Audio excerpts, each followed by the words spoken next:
it was operated. This is not your standard gun shop. As investigative reporter Ted Oberg and the News 4 I-Team found, the area's largest police force ended up being in the firearms business itself. Ted? Yeah, Jim and Ann, it was a surprise to us as well. You know, when a D.C. resident wants a legal handgun, they usually go to a gun store in Virginia, Maryland, find it online. They pay for it and then ship it to a licensed dealer in D.C. That D.C. dealer is the only place that a federal background check is done, and that looks for past convictions or other disqualifications. And for a time, D.C. police was the only one in town doing them, something that's now raising newly uncovered concern.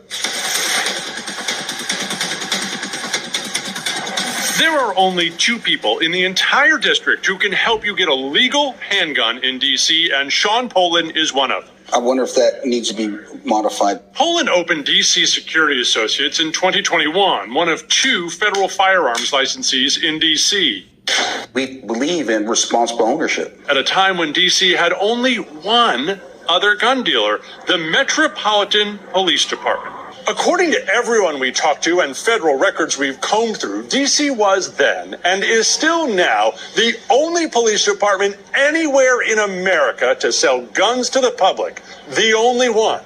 And we've got the records to show how it happened. Fearing Second Amendment scrutiny, D.C. Council passed a law in 2012 allowing the city to deal guns if no private business would do it. And that was the case in the spring of 2020 when Mayor Bowser ordered D.C. police to do it.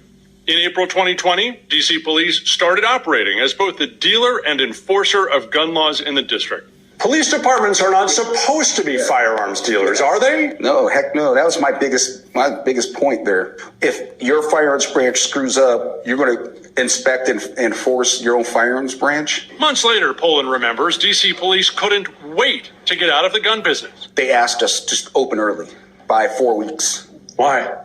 They were getting sick and tired of managing all those firearms they had down there. They had thousands of firearms waiting to be processed. D.C. police wouldn't talk to us about Poland's claim, but we do know now where some of those guns ended up.